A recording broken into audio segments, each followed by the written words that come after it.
Well, good afternoon or good morning or good evening, depending on where you're at. Hi, and welcome to our Friday Forum. It seems like it's been quite a while since I've talked to you. My name is Cyndy McDonald, and I am the hostess for the Friday Forums. This is something that I started when COVID started as a way just to bring us all together and to create a little bit of calm out of the chaos. I thought it'd last maybe a couple of months, and here we are over 2 years later, and I've just been so honored to have so many wonderful guests and people join me and have conversations with you. And so today we're so pleased and honored to welcome Peter VanBuskirk as my guest, and I want him to know who you are. So as you're joining today, please put in your name and put in where you're from. And also let us know, are you going to spend the holidays at home or someplace else? So I am in Central California, and I am going to spend the holidays home. And so I'm really looking forward to being able to do that. And it doesn't snow here in Central California, but we have been getting rain. So it's been feeling a little Christmassy. I want to introduce you to Carmen. She is my assistant. She's also been one of my students. And Carmen, tell people where you're at right now. Currently, I'm in Hoboken, New Jersey on my last week of finals, but I will be in Central California also by Christmas. So I'm super excited. Well, we'll be glad to have you. And I want to introduce Peter VanBuskirk. You're in Lancaster, Pennsylvania right now, right? That's correct. And then we had 100% prediction for snow, and it came down as rain. So that tells you what's going on in my neck of the woods. You never know. Well, I think the person that's in the most Christmassy place is Monica, and she's in Geneva, outside of Geneva, Switzerland. So we're so glad you're able to join us. We're glad to have each one of you. And use the chat today, for thoughts, comments, to connect with each other. But remember and use the question and answer section to ask questions so that you can get the full benefit of what we're going to talk about today. And today's webinar or show, my Friday Forum show, is being co-hosted by the National College Advocacy Group. So we wanted to come together and bring this because this is a topic of real importance to not only us as advisors, but also to our students and families. And as we're talking about financial aid and what that looks like, kind of looking underneath the covers, this is something that the National College Advocacy Group, or NCAG, is very committed to. So you'll hear from the president of NCAG at the end of our presentation. So it looks like we're going to have a full house today, Peter. We've already got over 50 people showing. So we're glad to have you. We're glad that you take some time out of your schedule, especially at this busy time, to join us. So Peter, let me introduce you a little bit. You and I have known each other for many years. Since we were kids, right? Yeah, exactly. Middle school, that works. You've been the director of admissions at Franklin Marshall, and you've done a lot of work in the industry. You've been a presenter at NACAC. I've seen you present several times, and you're actually one of the leading spokespeople in our college admissions, sharing inside perspective from a parent and a family perspective. I like to talk about it as you're translating it from colleges into consumerese. Is that a fair description of what you do? I think that's spot on. I think that there's an awful lot of mystery around this whole process, as all of you know, because of your work with families. And what I try to do is create introduce a conversational language with illustrations that make this much more easily understood in layperson's terms. And you talk about a lot of different aspects of this in terms of college admissions and wait lists and those things. But today we're going to focus on one that's really crucial for many parents and families, and that's financial aid. Why are you interested? Why is this such a key topic for you? Well, I'm going to give you just a little bit of additional bio background that helps to explain that. I was at Franklin and Marshall for 24 years. Became the dean of admission and worked admission and financial aid. And while I was doing that role. There was, I think the ongoing assumption was that, well, the admission people and the financial aid people don't talk, which is simply not true. But I could see the interplay between the two variables there in this process. And my last several years at the college, though, I spent as the executive officer in the office of the provost, which took me out of the admission trenches, if you will, but put me in a position where I was responsible for entire budget for the institution.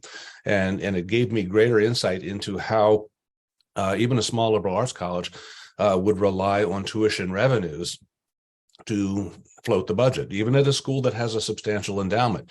So I developed a stronger understanding of this whole concept of enrollment management to include financial aid. And the more I learned about it, the more it became clear to me that if families could have a better understanding of how colleges thought about them, the families in this process, that they might be able to make better decisions. And there's a transactional nature to this college going process that I think many families miss.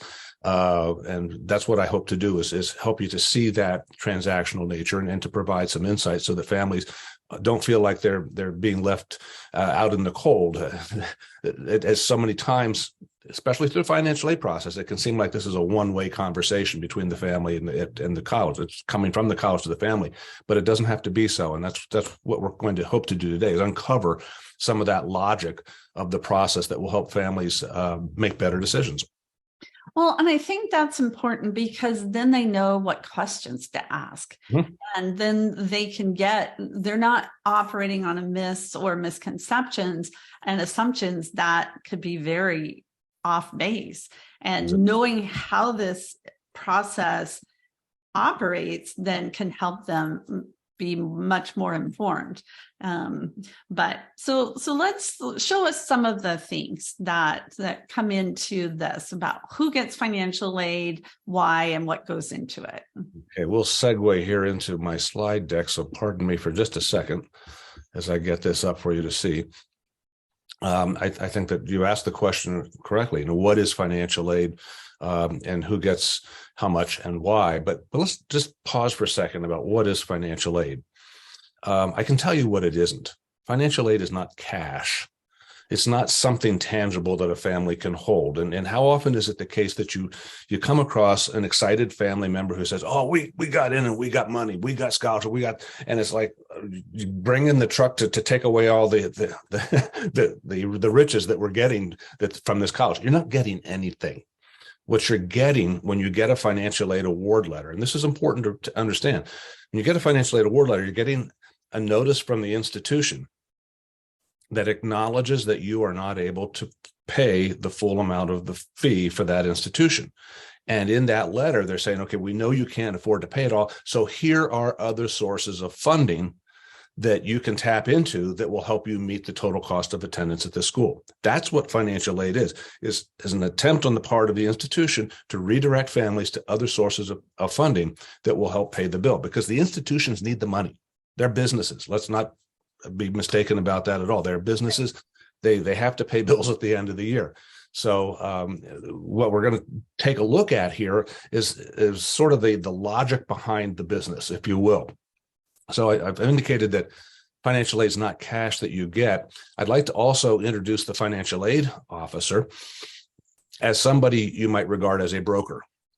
It is the job of the financial aid officer at any institution to maximize revenue per entering student. So think about that. And that's why the financial aid piece is inextricably connected to the admission piece. And I'm just going to throw in a thought here for you that is not part of my slide deck, but will be an underlying theme as we go forward. Some of you have heard me talk before about elements of a good college fit. And I believe there are 5 elements of a good college fit. One of them, and the one that's key here, is that the best college for a student is always going to be the one that values her for what she has to offer. Think about that. It's the institution that has seen what the student has done in school and in life, can see that student's trajectory in the future, and wants to be part of that trajectory. That institution will admit the student, will give the student the financial assistance that she needs or wants, and will demonstrate clearly how the institution will invest in the student's success. So when we think about fit in that way, I think some of the other things we're going to talk about here in the next hour are going to make an awful lot of sense. So on the admission side, institutions are making decisions about which students are going to make the most sense to us. And on the financial aid side, we're talking about, well, how much is it going to cost us to enroll the student? Well, think about it.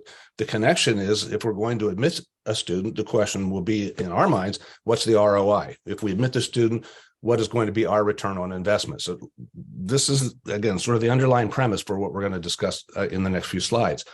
So if there are sources of funding for college, there are really five. Historically, there are five sources of funding for college, and you probably know these. Historically, the most important source of funding, and the one we're expected to rely on first, is the family. The family can afford to pay full. There's no more conversation about financial aid. Family can't afford to pay full, then we're going to look at the student's eligibility for funding from the federal government in terms of grants, loans, and work study. Then we look at the student's eligibility for funding from the state government, again, loans and grants. And if there's still a gap between the total cost of attendance and the amount that comes from these three sources, the institution will say, okay, well, we'll see what we can do to help you out. All right, and we'll talk about that in a few minutes. Oh, and by the way, at the end of the process, there will be a number of students who show up with some community-based scholarships, which help to fill in some gaps. Now, as you know, a lot of times families with students receiving these scholarships are excited when the student gets $10,000 from the Daughters of the American Republic, reflective of leadership. I'm thinking, wow, we got money. No, that scholarship check is going to be cashed by the institution. It might or might not have a bearing on your own contribution as a family, but that is part of the mix. So stepping back again, with working on the assumption that the financial aid officer is a broker, and the financial aid officer is trying to determine the maximum amount of revenue coming from a family, the financial aid officer looks at these sources in the following way. First, the financial aid officer looks at the student's family, say, how much cash can you deliver to us? Okay. Not through other sources, but when you write the check, what can we count on you for? Yeah. You can't afford all of it. Then what is your student's federal eligibility? And of course, you're going to need to apply through the FAFSA to determine that eligibility. What is your state's financial aid eligibility? And the FAFSA, again, is likely to be the document that determines that. We come up short of having cash to cover total costs, then, oh, by the way, we're not going to give you cash. These other sources might provide the cash in the student's name to us. But when it comes to the institution, if there's still a shortage there, what we might say is, okay, well, how about if we give you a scholarship or a grant? If we're giving you that scholarship or we're giving you that grant, what we're really giving you is a notice that forgives payment. It's a discount. Don't worry about that. Okay, if we're coming up $10,000 short, don't worry about that. We'll absorb that ourselves. And many times institutions will do that because they have resources in their own endowments that can backfill to cover for that discount that's offered to the student. And then, of course, the cash that comes from the community-based scholarships filters in here as well. So the very first point we need to consider is that the institution is looking for money from all of these sources. And to the extent that they can get the amount of money from all of those sources to cover the total cost, they're going to do that. And now, if they can't, go ahead. The federal government, especially, that includes the student loans, like you said, student loans and work study. So it's not just a credit or like a Pell Grant or something. And I think that's the thing. A lot of times we all look at it's like, oh, well, student loans, they have to pay it back. But that's still part of that federal government package, right? Exactly. And again, the federal government's not delivering money to the student in the loan process. The money goes to the institution, and the bill goes to the family or to the student to pay off that loan. And you know the rules for that for many students, the repayment doesn't begin until after they've completed their undergraduate experience. So, but you're absolutely right. So let's take a look at what the expected family contribution might look like for the family. If you're looking for a complex formula here, you're not going to get it, because I'm going to just say that expected family contribution is simply looking at the family's income and assets, subtracting out family cost of living, arriving at the expected family contribution, or in some circles, it's now regarded as the student aid index. And this is where families become engaged in the process because we're telling them that there's a certain amount that they're going to have to come up with to pay for college. And if you can't afford to pay full, you need to demonstrate that you need assistance in meeting that obligation, and that assistance will come from the other sources. So we have to begin with the foundation here. What's the expected family contribution? Now, there are going to be a number of different methodologies, two in particular, that get us to expected family contribution. And this is where we're going to talk about need analysis. The methodologies that we're going to look at are the FAFSA and the profile. As you know, the FAFSA is a federal document. This gets created by the federal government. And it's married to the IRS return that the family submits. So this is established initially to determine by the federal government how much funding the student might receive in the student's name that goes directly to the institution. Mm-hmm. Now, many institutions have also adopted the FAFSA as their methodology for determining how much assistance the institution might offer as well. So the FAFSA is something that is going to be used by just about every institution in the country that wants a part of that federal pie, right? Whether they're rich or they're poor, whether they have a lot of students or a few students. If they want a part of that federal pie, they're going to insist the kids complete the FAFSA. By the way, as you know, I'm sure, the FAFSA is a fairly complicated document, but relative to the profile, not so. Right. The FAFSA is something that kids or families can complete online, maybe 25, 30 or so data points in the FAFSA. And when you complete the FAFSA, within seconds, you get something that is called a student aid report. And the student aid report will provide some explanations, but at the bottom, you're going to find a number. And it's an important number because that is your expected family contribution. Now, families might look at that number, that expected family contribution. They might like it. They might not like it, but they'll get used to it because that's the number that the federal government says we should have to pay. And that's the number they're going to carry around in their heads with them for a long time in this process. Peter, yes. We're seeing more schools ask for FAFSA, even though we believe families won't qualify for need-based aid. Is that so colleges can try to figure out who will pay, or is there a different reason? No, and actually the FAFSA is going to be required by colleges, even of students who may not need assistance, for a couple of reasons. One, if the family hopes to have the student borrow any kind of funds, need-based or not, through the federal government, the FAFSA will be required to determine the student's eligibility for unsubsidized loans that are going to be administered by the federal government. So it makes sense that the family completes the FAFSA, okay? And by the way, the family's intent to apply, now this is a broader answer to your question, Carmen, but the family's intent to apply for financial aid through the FAFSA or the profile is not going to be a point of discrimination in the admission process. It's only when we see the actual need that we start to make the value judgment with regard to the student. The other reason the FAFSA is likely to be required by institutions, even of families that may not be looking for need-based assistance, is that institutions that offer merit scholarships will want the student to complete the FAFSA as well as part of the application requirement for a merit scholarship. So whether the family needs money or not, it's still not a bad idea to have the FAFSA in hand and ready. So again, it's almost universally used in this process.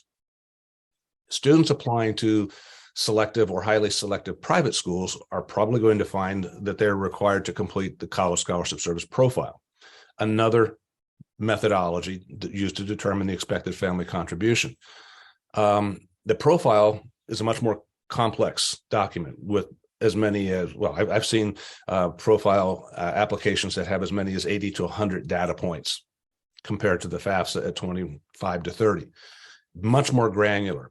And the way this works is the institutions that use the profile belong to the College Scholarship Service group of colleges and universities. So there's a common form that is used by all those institutions, but each institution can customize that form for itself.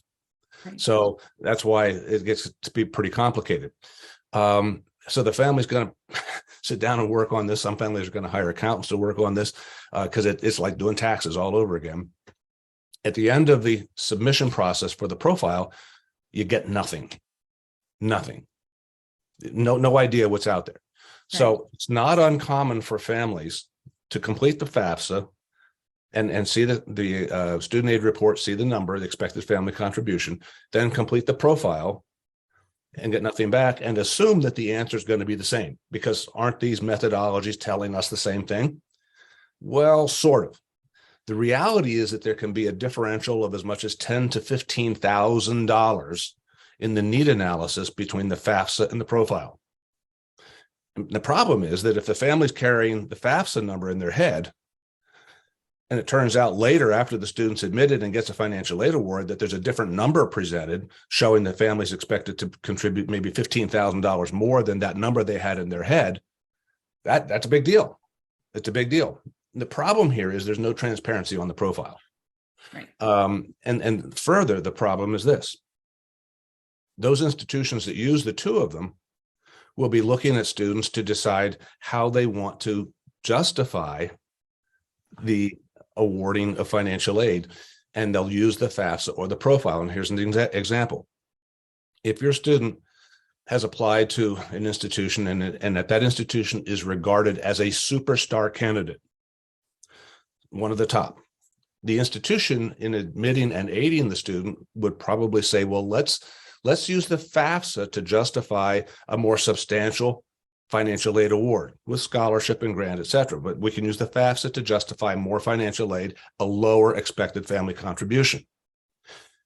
If you have a student who's applying to that same institution, who's certainly good enough, will be admitted, is admitted, but is not a superstar, the institution might say about that student, well, we're admitting the student, but let's use the profile to justify a higher contribution from the family. You see what I'm suggesting here is that the institution at a critical point in the process can look at how goes back to that best college is a place that values you. They look at how they value the student. If they value the student highly, more highly than not, the FAFSA might be used to justify financial aid at lower expected family contribution. If the student is not quite as highly valued, then they'll use the profile to justify a higher contribution. This is what we regard in the industry as differential need analysis. It's the capacity that many selective private institutions have to kind of look at their cards, if I might use the metaphor of a card game, look at their cards and decide which card they're going to play. Mm-hmm. And you as the consumer have no choice in the matter. They're not going to call you and say, hey, what do you think? Yeah, the transparency it's like on a two-way mirror. They can see out, but you can't see back what's going on, right? Exactly. And I'm going to give you some things to think about here in a moment that can help families sort through that the vagaries that are being presented. Now, I do want to add here, when we're talking about differential need analysis, every school in the country has on its website, per the federal government, a net price calculator, which is supposed to give the family a close approximation of what they should expect to pay out of pocket should the student enroll. For institutions that use only the FAFSA as their methodology for need analysis, the net price calculator should be absolutely fine. However, if students are using both the FAFSA and the profile, I would suggest the net price calculator is not terribly helpful. In all likelihood, because the institution is in sales mode with the net price calculator, they'll probably use the FAFSA, because the FAFSA will be the most consumer-friendly need analysis, which obscures the fact that later on down the line, they might use the profile and there'd be a much different number that the family is going to be looking at. So I think that for selective private institutions, the net price calculators are less trustworthy than they would be for the institutions that are using the FAFSA exclusively. So, well, net price calculators are a marketing tool. I mean, they're required to have them on the website, but they're always going to show their best foot no matter what. So, exactly. So, there are often going to be families that are saying, okay, well, our student loves college X. We just don't know if we can afford it. She wants to apply early decision. What can we do there? Can we just apply early decision? If the money doesn't work, we can get out of it. I recommend trying to have as much of a foolproof approach to this as possible. So what I'm going to share with you now are questions that families can ask of financial aid officers in advance of the application for admission that will reveal a close estimate of the expected family contribution. We're going to call this an early estimate of the expected family contribution. If the family can produce in hard copy the most recent tax return for that family, produce it to the financial aid officer, that person, financial aid officer, has the methodologies for both the FAFSA and the profile on the desktop. They can do the need analysis themselves. It's not that hard. So what I suggest is the family contacts a financial aid office and says, listen, our student really wants to come to your school. Before we get involved with early decision or allow things to get too carried away here, can you give us an early estimate? Financial aid officer will say, okay, just send us your tax return. You've done that. Now you've set up a follow-up conversation because you want to get the results of their review. It might be a Zoom conversation. It might be an in-person conversation. But as the conversation starts, the financial aid officer will say, we've looked at all your information and we've come up with the following as your expected family contribution. And they might hand the family a number. So you look at the number and here's the first question to ask. Which methodology did you use to arrive at this expected family contribution? Because you want to know. There are multiple methodologies out there, right? Well, in all likelihood, the financial aid officer will say we used the FAFSA because they're still in sales mode. This is pre-application, okay? Still in sales mode. The financial aid officer might also be thinking, well, these people know a little too much about what we're doing here. And that's okay. You want them to know you're a smart shopper. So you've asked the question, which methodology did you use? They'll tell you probably the FAFSA. Then the next question is rather revealing. Which methodology are you likely to use after my student's been admitted? Uh-oh, they really do know my business now. And they'll say, well, there's a chance we could use the College Scholarship Service profile. And they'll say, just hold on a second. They'll do some number crunching. They can do it quickly. And they'll hand you another number. So now, if you're the parent, you have two numbers. And I would regard them as the best case and the worst case scenario with regard to your expected family contribution. The FAFSA representing the best case, the profile representing the worst case. You got the best case, worst case, and you also are imagining a cost that's well above both of them. So the next question is going to be, okay, I know this best case, worst case.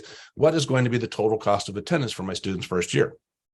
Now, this may seem kind of simple because you can probably quote tuition, room, and board. But if you're quoting tuition, room, and board, you're not quoting total cost of attendance. The total cost of attendance can be another 15% on top of tuition, room, and board. And that plus 15% will be the family's responsibility. That information is not public. However, the financial aid officer will know that number. So now you're asking for the total cost of attendance up here. You have the best case, worst case here in terms of what you're going to have to contribute. There's a differential, isn't there? Do you care about that differential? So the next question is, how are you likely to meet that differential between our EFC and the total cost of attendance? How are you going to help us? Okay.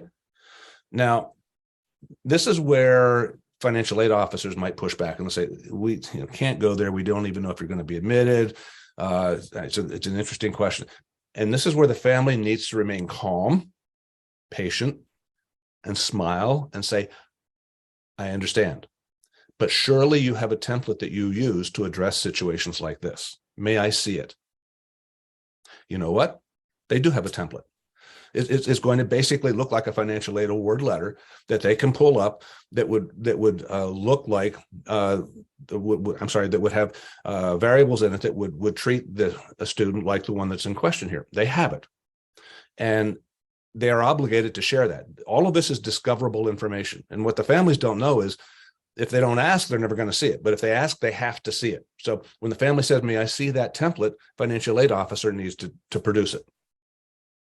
Good stuff. Okay.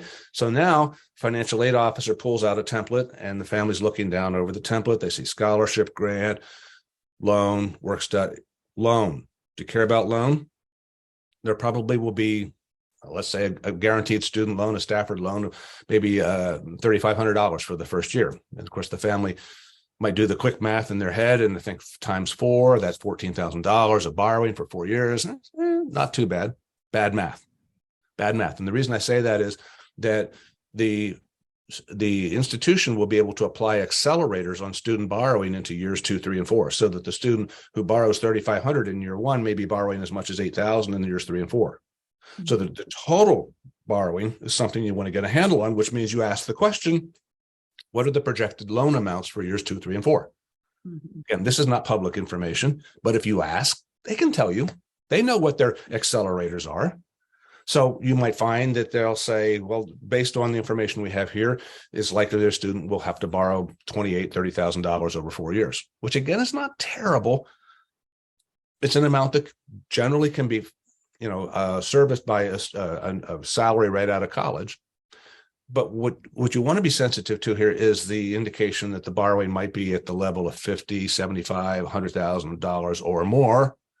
That's not acceptable. And in my opinion, you hear a number like that, you run because you don't have to take that kind of loan, because there are going to be other places that provide comparable education without having to subject the student to that kind of borrowing. So my point here is this.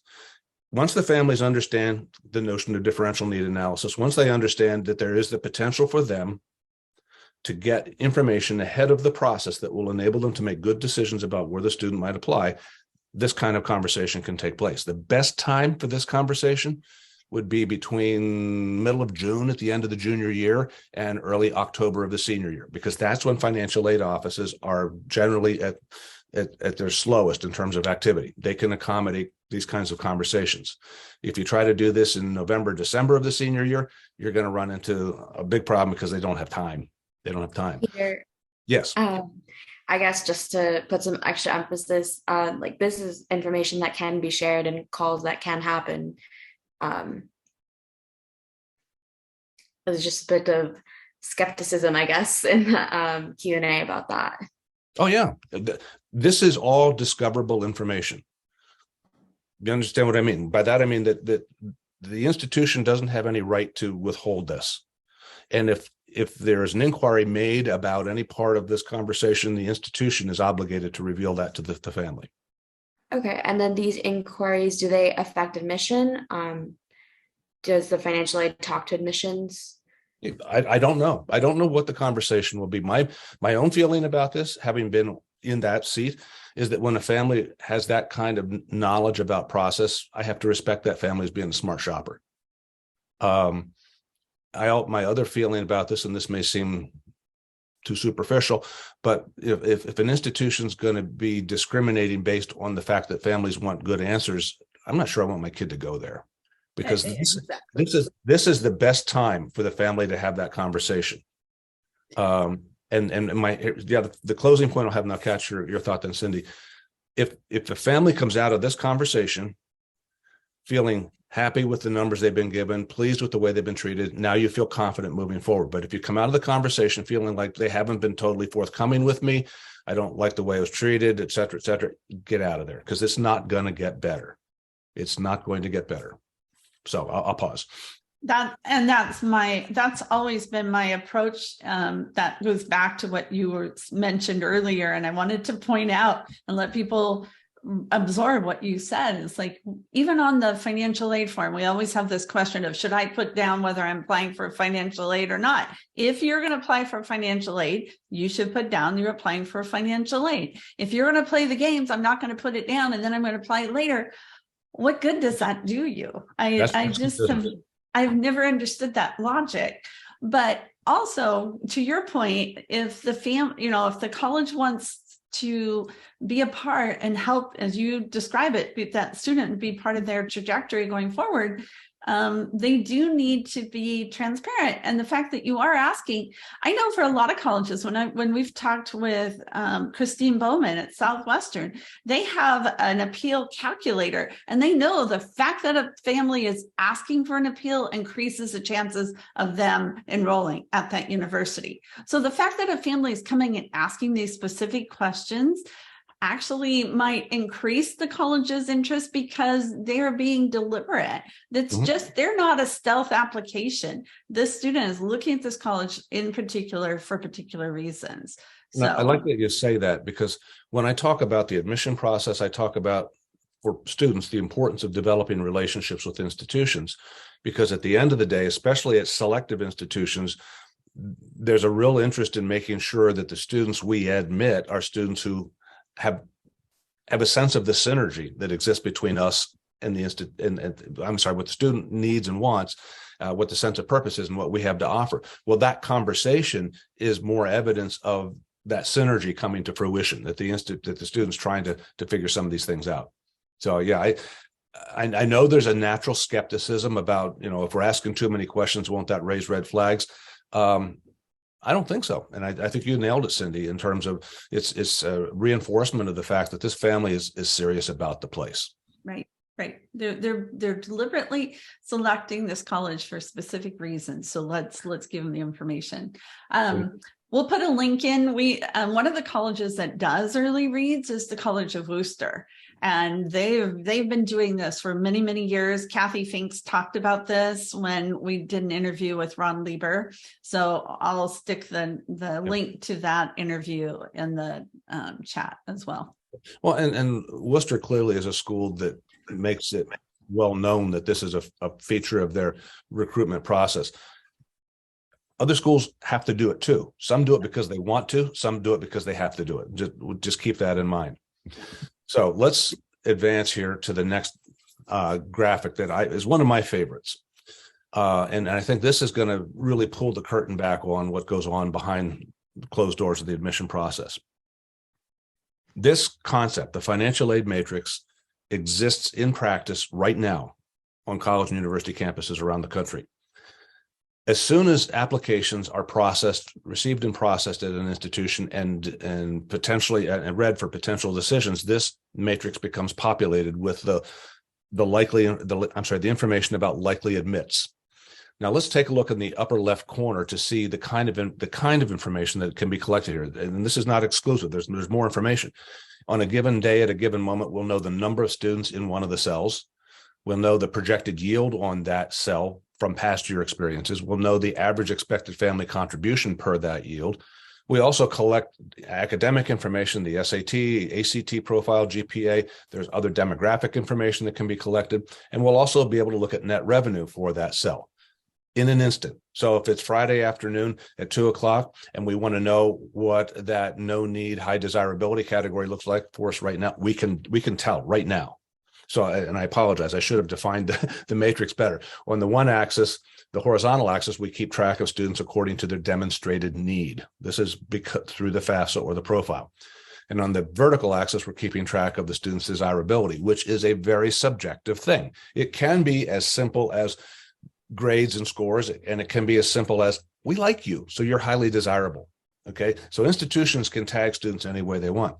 Now, just to give you an illustration of what this can do for us, let's suppose, I'm going to try to keep my numbers round here so we can do the mental math together. Let's suppose we work for an institution that costs $50,000, total bill, $50,000. And let's suppose that today we have 100 students in that high desirability, no need category. And let's suppose that our yield on those students is 20%. What do we know? What do we know about our revenue from that category at this moment in time? 100 kids, 20%, $50,000 cost. If my math works, it tells me that we have $1 million in revenue we can count right now. Now, that number will change with students coming or going, but we know that. And we also know what those kids look like academically, demographically. This is a rich trove of information for an admission office and a financial aid office. I learned about this concept years ago, not too many years ago. I don't know that I necessarily want to date myself like that, but when I learned about it and we decided at Franklin and Marshall we wanted to employ this, what we needed to do was populate the matrix here with past year's data, yield data. Now, at the time we looked at this, Franklin and Marshall was yielding about 26, 27% overall, all admitted students, which is rather pedestrian, not great shakes. When we loaded the matrix with the data from past years, we found that our highest yield was here among the high need, lowest desirability candidates. And that means that 2 out of 3 of those kids were coming. Against a 27% yield overall, that was pretty remarkable. When you think about it, it stands to reason that for those low desirability kids, we represented their quote unquote reach school. And the kids in that category with the highest need were being admitted, and they're saying, wow, my reach school's admitting me and giving me all this financial aid. So 65% shouldn't be surprising. Conversely, the lowest yield was here. The kids who were most desirable to us for whatever reason and didn't require any assistance were coming at a rate of 1 out of 20. that wasn't working well. We didn't want to repeat that any more than we had to. So how do you solve this? I mean, we were doing the model building in September and October before we actually looked at any candidates. What do we do? Well, we decided that we didn't need as many students in that lower right quadrant. We did not eliminate the lower right quadrant, but we decided to cut it in half in terms of the number of students we would admit. This is a conscious decision, okay? And what that meant was, and this is an important concept to keep in mind, meant that we could strategically redeploy our resources to other parts of the matrix. Strategically redeploy our resources to who? The students we valued most. It goes back to the fit thing. So this is exhibit A in terms of if a student needs assistance, look for places that are going to value her, because those institutions are going to make sure they treat her well. Those kids in the high need, no need, high desirability, no need category had never gotten anything. Well, we gave them a small scholarship. We improved the yield. The kids in the high desirability, low need category had always gotten a loan and a job. We gave them a small scholarship. More of them came. We had a huge year because we were able to improve our yield, our selectivity, all of our demographics. I mean, our diversity went way up. I got a big raise, by the way, but this was a revelation for us. And this is a concept that is used every day, every minute of every day at selective institutions across the country now. Okay. I'm showing you a matrix that has roughly 12 cells for admitted students. In reality, our matrix had 64 cells. It was much more granular. But again, we can manage the process. This is enrollment management at its best. And you can see how inextricably connected the admission and financial aid processes are. Okay. And this is why any school that says we're need blind in the admission process, just kind of wink, nod, and walk away, because they can't be. They're using this kind of a tool. And there are other reasons why they can't be. I'll explain that later. But this is the financial. Yes. These students, are they at the aggregate level? At what do you mean? I'm not too sure. That's just a question in the question and answer. If these students are at the aggregate level. No, I'm not sure what is intended by aggregate level. I would just say that this is a living document. So in October, when we start to look at this is not very heavily populated, but each hour of each day becomes more populated with more students. So, and there are going to be some students removed in and out of this too, depending on the nature of the competition. So I'm not sure. Maybe we can deal with the aggregate. Yeah, so it doesn't sound aggregate. I mean, each student, it's all based on this matrix, and students fall into these different matrices. So it's populated by individual students, is what you're saying. Yes. And Carmen, I'm going to suggest, given the content I know we need to cover yet and the time available, how about if we hold on questions until the end at this point? Because I have a number of things I want to make sure we hit before we wrap up. So, okay, sounds good. With regard to financial aid, you know the different components of a financial aid award. I just want to touch on them real quickly.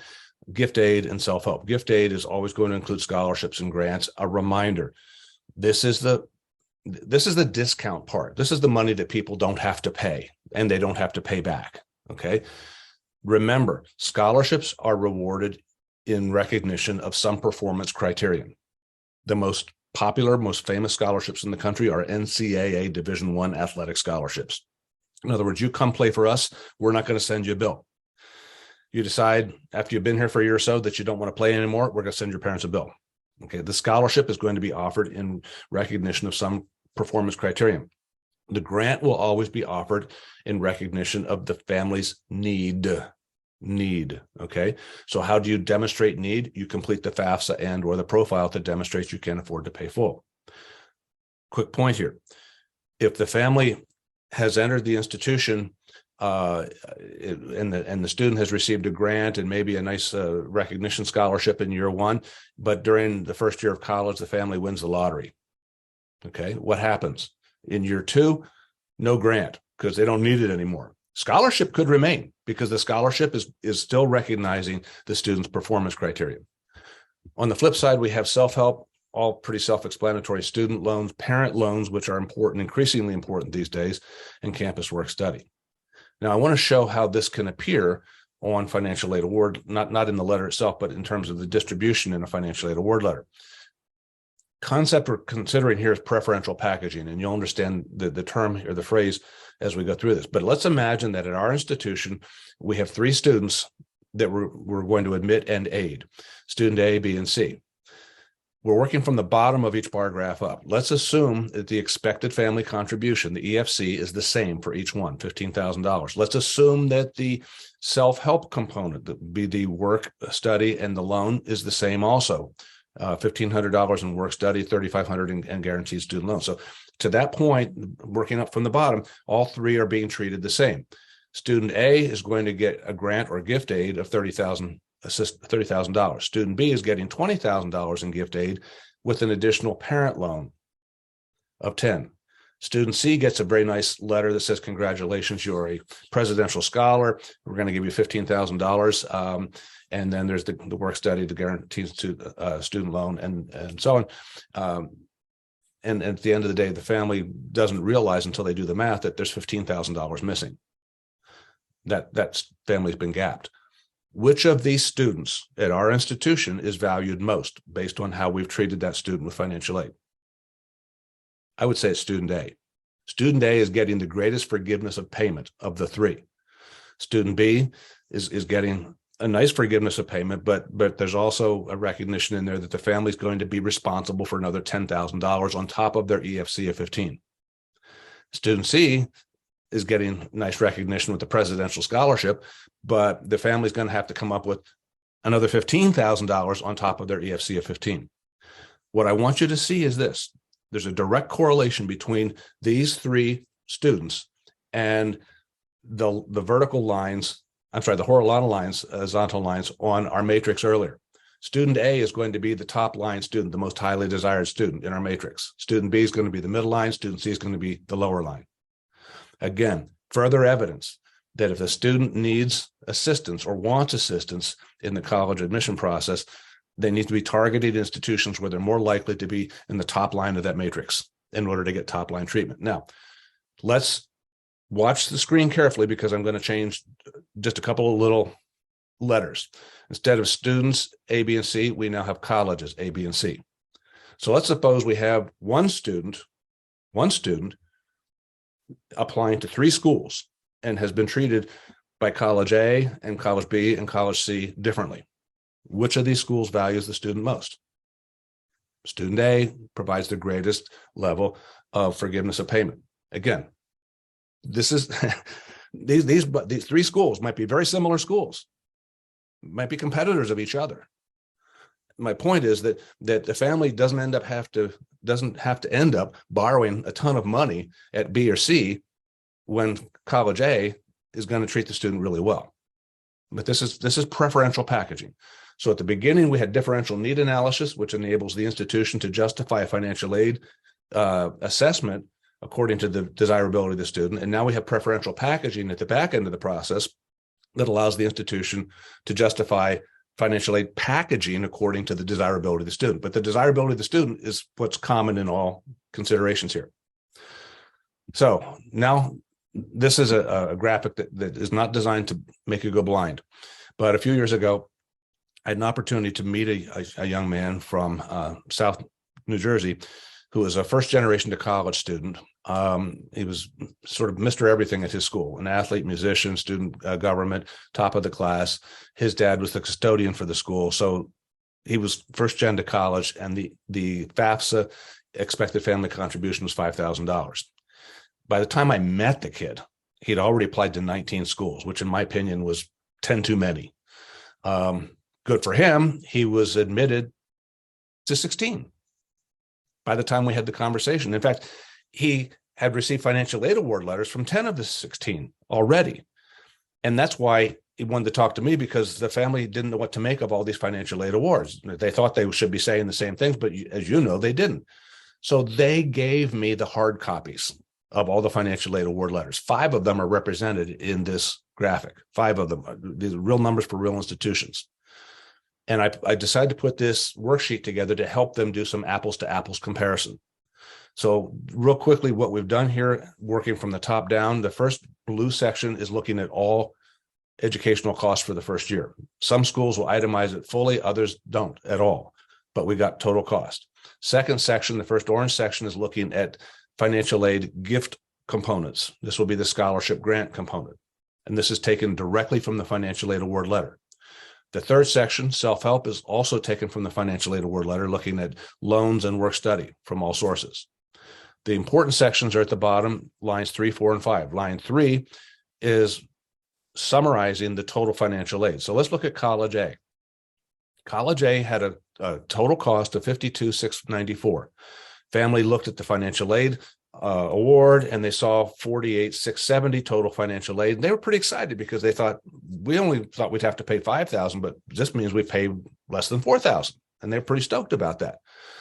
Well, I pointed out that we needed to look at, this is line 5 in the bottom there, we had to look at actually what the self-help was going to be and combine that with the expected family contribution, which means then that the total financial exposure to the family for year 1, self-help plus expected family contribution, was $11,224.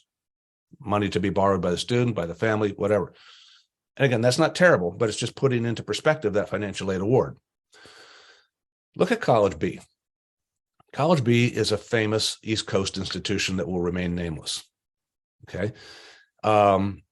They did not provide much information at all about first year costs, but they did say it was going to cost $51,740. And when the family got to at the bottom of the financial aid award, line 3 was the total financial aid, $51,740. They thought, wow, this is a full ride. This place is taking him and giving him a full ride. And I said, okay, let's break it out. And as we started to break it out, we found something in the financial aid award letter that said institutional financing option. Alone in the student's name for $15,340 in year number one. And further review indicated that this student would have to borrow about $23,000 to $24,000 in year 1 just to go there. The total exposure to the family in year 1 was $25,000 to this famous East Coast institution. They decided it wasn't such a sweet deal after all. College D was the only state university in the mix, another well-known East Coast institution. And I include this here because there's the perception that state universities cost less. Well, they do if you can afford to pay full. But if you can't afford to pay full, state universities are already so heavily discounted that there's not an awful lot of financial aid to go on beyond their total cost. And that's revealed here. And when you get to the bottom of the worksheet, you see that the total financial aid at this institution was $6,500. The remaining out-of-pocket expense almost $14,000, but the total exposure to the family was $17,453. There were several private schools on here that did better than that. And again, a reminder to families that if they need assistance, don't assume that the state universities are the only places you can consider. They're fine places, you can consider them, but you want to keep your options open there. This worksheet, I'm happy to make available through Cyndy. If you would like to use it, I make it available unpopulated. You can put your own numbers in, use it as often as you want, as long as you don't change the formulas. And it can be, I think, helpful with your clients. All right, we're going to wind down here because I know the clock keeps ticking on me. It always happens, Cyndy. I want to remind folks, borrowing is a choice. And politically, student debt is a big football right now. I believe that it gets the attention that it deserves, but the conversation is being fed unfairly by some factors that are not always considered. But borrowing is a choice. As we learned when we looked at the preferential packaging, students can choose between comparable institutions, places that are going to treat them better, i.e. without as much loan expectation, and then they can make good choices that way so that they're not graduating with a ton of debt. Borrowing is a choice.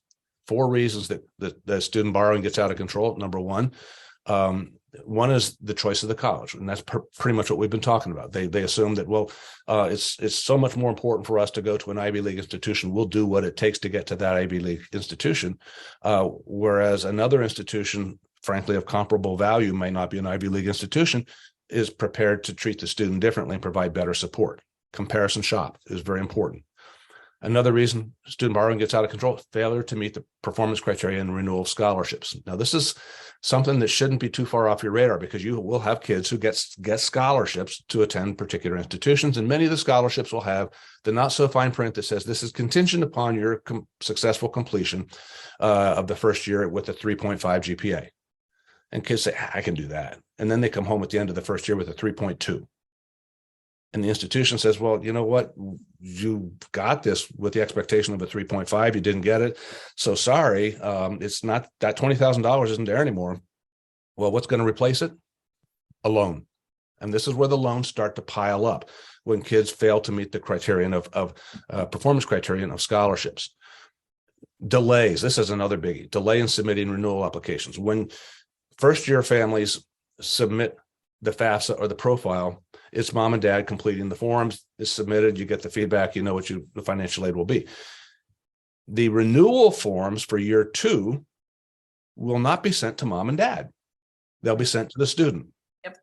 And quite often they sit in the student's inbox from March to May, and mom and dad don't see them until the kid comes home, and they'll say, well, we got to get this done. Wow, it was due on April 1st. Well, I don't know when it's due. So now all of a sudden you got a family who's relying on need-based financial assistance. They've missed deadlines, and they finally get their paperwork submitted. The financial aid office says, you know what, you're right. You need financial assistance, but we're all out. Best we can do is give you loans. So items 2 and 3 here are huge determinants of the explosion of financial need. I'm sorry, borrowing within the context of financial aid. And here's something that doesn't get much play in the media. A huge chunk of the student debt, is related to for-profit institutions that require higher levels of borrowing. And they foreclose on borrowing a lot faster than private institutions. So I think that if your kids are looking at private institutions, yeah, there's still a concern about debt and borrowing. But when you hear the political conversations about debt, the debt numbers you're reading are being impacted greatly by what's happening at for-profit institutions. All right, appealing financial aid awards. This is, again, pretty straightforward. Appeal with information, not argument. You have families that get all bent out of shape, and dad gets on the phone and says to the financial aid officer, I don't know what you guys are doing. You took my neighbor's kid and my daughter's better, and you gave him more money. What's going on? That's not going to work. Information, not emotion. Okay. Present the information in person if possible.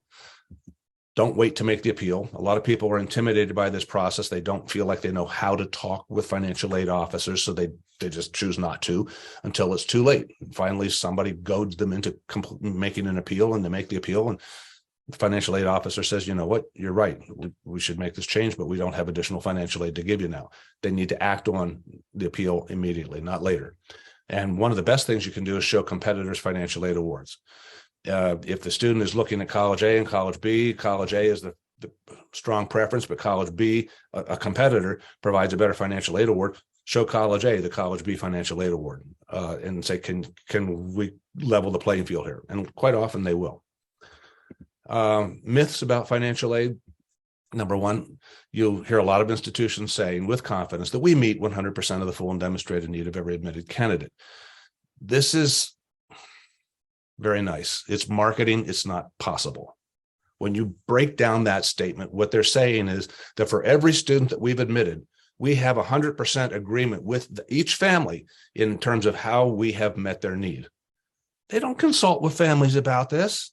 This is all from the institution. The institution saying, look at us, we did it the right way. Yeah. It's marketing. Just ignore it. The other one that's marketing is we're need blind in the admission process. It's a great idea. It's never been audited at any institution. It's never been proven. It's a concept that just kind of floats out there as sort of a badge of honor, but it's not practical. It's not functional. It's not functional. And here's why. Institutions that are nonprofit need to provide, and this is what I learned in the provost office at Franklin and Marshall, we need to provide operating budgets to the federal government to show that we're not bringing in more funds than we put into our operating budget. Because if we have more income than we put into the budget, we become something other than nonprofit. What do you think is one of the biggest line items on those operating budgets? Financial aid. Do you think the federal government will be at all forgiving of an institution that says we're not sure if we're going to spend $150 million or $250 million in financial aid this year And that, by the way, that's what need blind means. They don't know. No, there's going to be a bottom line to their financial aid budget. There's an accountability to the bottom line. And when there's that accountability, need blind cannot exist. I can assure you this, though. Every institution, whether they claim to be need blind or not, has substantial financial resource available to help students afford the cost of attendance. And who will get those resources? You should know by now, it will be the students they value most. The students they value most. Sorry to talk so fast, but I saw where we were going with time. And Cyndy, I don't know, I'll turn it over to you, and you can determine where we go next. Well, as we knew, first of all, thank you, Peter. You have such a good way of just pulling back the curtains and helping us all to understand. And then that helps us to be able to explain this to the families and the parents and other people that we work with. So I think it's important to be able to break things down into their basic elements, because then it makes it much easier to build on that. We have tons of questions. What I would recommend is people we'll have the questions left in the chat, and any that I need you to answer, I'll send to you. Any that I can answer, I'll answer. So we appreciate everybody and your very thoughtful comments and questions in the questions section. And one of the questions, and here's, I'll put in a plug right now, is for a future session, is like, how do you know a student is valued by the college? So you alluded to your 5 components of that. And so we will have to have a follow-up session and talk about that, because we can spend a whole hour on that, right? Absolutely. Absolutely. And by the way, if anyone would like to follow up with a question, you're certainly welcome to reach out to me. My email is peter@bestcollegefit.com. That's fabulous. I'm going to bring Stephen Surratt. I'm going to click, and Steve, I'm going to let you be able to talk and just share a little bit about, well, we have a couple, and we're going to take a couple of minutes, talk about NCAG and what it is. Steve, are you there? I am here. How are you, Cyndy? Good. And let's see, I don't know if you can turn on your video or not. Let me see if I can. Some say I have a voice for radio anyway, so more than a face for television. So either way, I'm fine. Yeah, it doesn't allow me. I'll say while you're trying to find a camera, Peter, that was amazing. There was at least 5 things in there that I would love to hear at least an hour's worth of you talking about. So yeah, this was phenomenal, and definitely would left us hungry for more. There's so much that you touched on that is so important for sure. Not the least of which, that last point of being needs blind. I mean, you hear that sometimes, and it just, I always found it hard to believe how a college could say, well, we have no idea what we might give. We might have to give everyone full scholarships and get no net tuition this year. And that could never happen, right? Right. That's right. They have to live in the world just like the rest of us, right? Exactly. So thank you so much. That was fantastic. So again, I am Steve Surratt. I'm the board president of the NCAG, and I know we have a lot of members that are also partaking in this presentation today. So nice to see you all. I love being part of the NCAG. I've been part of it since 2008. And what I find different about the NCAG than other organizations is really the depth of knowledge and focus on the right academic, social, and financial aspects and fit for a college, and what these families and students need to know and consider. It's just so complex to manage it all. And there's a lot at stake, okay? It's the students' futures, it's the parents' futures, and how they're going to get all their kids through college and in retirement. And so having financial professionals that really know how to navigate that part of the process and plan, budget, and be strategic is just something that it was tremendously valuable for me. But you can't lose sight on what's really best for the student. And the marriage of those two is really what the NCAG is all about. So I would encourage anyone to go. If you're not part of it, you want to learn more, you can always reach out to any of us. Cyndy's been part of it forever. She's amazing. You're going to find lots of eager participants willing to talk to you, or just go to our website, ncagonline.org. I will mention two things quickly that were exciting changes that we've implemented.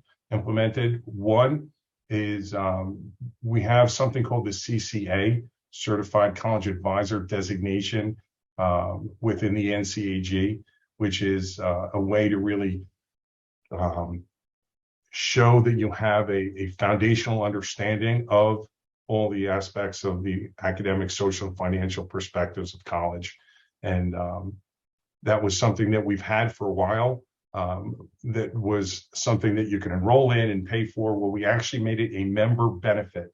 So if you join as an NCAG member, or if you are one, you can partake in working to attain that at no extra cost outside of just your membership fee. So again, you can learn more about that on our website, but it's phenomenal. We're excited. Another thing is we had it last year, but it's really been successful and working well, is the Gary Carpenter Scholarship. And that's a scholarship that, as long as the student is referred to the scholarship from an NCAG member, they can apply for it, and it's free money for college. And so we're proud to honor Gary Carpenter's legacy. He was the founder of NCAG, and just so many of you know him. What he's done for so many people and so many families is hard to quantify. So we're glad to honor him and help people at the same time. So anyway, Cyndy, thank you for letting me have a couple minutes here. And again, thank you for hosting these. These are amazing. Well, thank you, Steve. And thank you, Peter, for this information. I know you've given people a lot of food for thought. Carmen, thank you for helping. And I hope everybody has a wonderful, wonderful holiday season. I will see you back in January. I already have 2 sessions lined up. January 6th, we're going to have Beth Holland, and she's going to talk about helping students to how they're prepared and ready to transition to college. We also have John Burdick, who's the vice provost. He's going to be coming in January, on January 20th, and we're going to be talking about the Supreme Court case and what that impact on race and admissions, what that might look like. So thanks to Peter, I met John. So, look forward to that in January, and I'm working on February and 2023. So if you have some presenters or ideas, please send them my way. I'm always welcome to get that. So everybody have a wonderful holiday. And thank you again, Peter, Steve, Carmen, and thank you everyone for being here as part of my audience. And I will see you all back in the new year. All right. Happy holidays, everybody. Happy holidays. Bye-bye.